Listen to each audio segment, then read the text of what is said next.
Voici l'arme qui a permis de conquérir le Far West.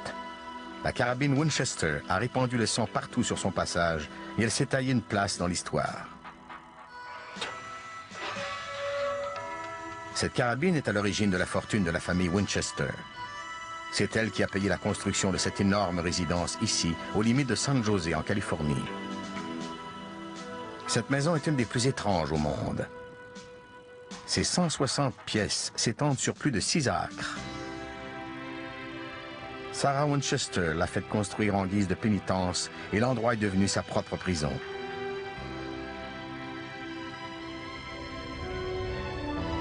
Aujourd'hui, l'endroit est une attraction touristique et un fantastique monument d'excentricité. C'est là, dans ce labyrinthe de chambres sans fin, que Sarah se cache des fantômes. Elle vit maintenant dans l'au-delà, mais elle règne encore sur cette mystérieuse maison.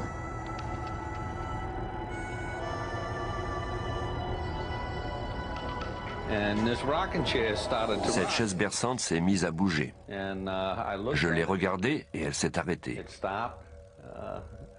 Puis j'ai recommencé à peindre et elle s'est remise à bouger. C'était très étrange.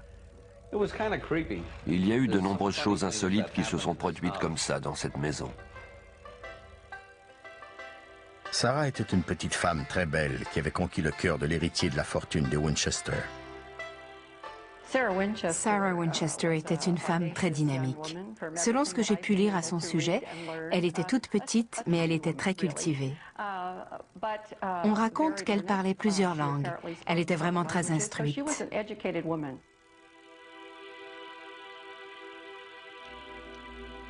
Mais la fortune de Sarah ne pouvait pas la protéger contre les tragédies. Son bébé meurt très jeune.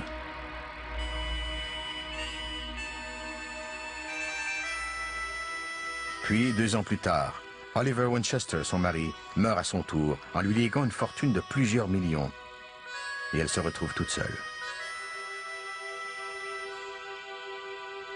Alors que Sarah vit son deuil, l'arme portant son nom répand le sang partout à travers le pays.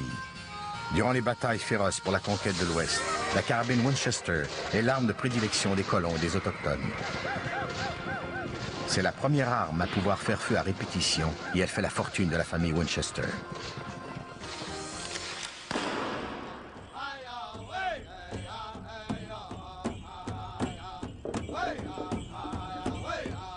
Des esprits indiens sont en contact avec Rena White Star. Et depuis un certain temps, l'esprit de Sarah communique avec elle également.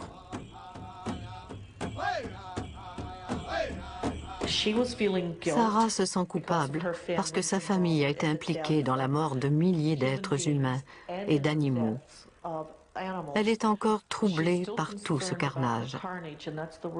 Elle craint que l'histoire de tous ces massacres ne se répète.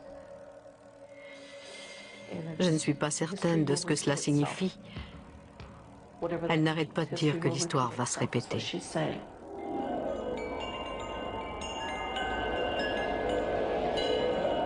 Après la mort de son mari, Sarah se rend à Boston pour demander l'aide d'un voyant. Les esprits de ceux qui sont morts de ces carabines vous veulent du mal, lui explique-t-il. Allez vers l'ouest et bâtissez une maison pour les calmer. Des esprits positifs vont vous aider. Si vous arrêtez la construction, vous allez mourir. En 1884, Sarah prend donc la direction de l'ouest et elle se rend aux limites de San José en Californie. Elle y achète une maison de campagne de 8 pièces. Elle allait passer le reste de sa vie à l'agrandir. Elle engage des charpentiers, des maçons, des vitriers, des jardiniers. Durant près de 40 ans, ces gens travaillent sans relâche à la construction. Mais Sarah était-elle méthodique ou tout simplement folle? C'était une femme qui avait du pouvoir et de la force.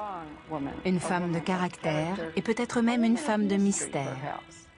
Il est fascinant de voir comment elle a pu réaliser tout ça sans l'aide d'un mari. Elle a tout fait seule. Sarah est riche. À elle seule, sa salle de bal coûte plus de 10 fois le prix d'une maison moyenne. Sarah ne recule devant rien. Elle achète les plus beaux matériaux qui existent. Des parquets de bois de teck, des papiers peints à relief français de 1 cm d'épaisseur. La maison est comme un grand labyrinthe de corridors qui montent et descendent sans raison, sans jamais mener nulle part.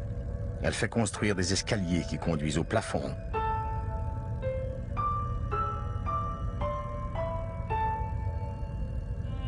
Des armoires trop petites et des armoires trop grandes. Mais malgré toutes ces dépenses insensées, les revenus des armes à feu ne cessent de s'accumuler. Elle dépensait l'argent sans compter. Elle voulait écouler sa fortune aussi vite qu'elle le pouvait. Et en dépensant cet argent, elle a créé une maison qui est totalement irréelle et qui n'est même pas fonctionnelle. C'est une maison excentrique, mais il faut regarder au-delà de tous ces excès. Il faut essayer de savoir si elle s'intéressait réellement à tous ces détails de l'architecture ou si elle voulait uniquement s'amuser avec tout ça en créant une maison originale.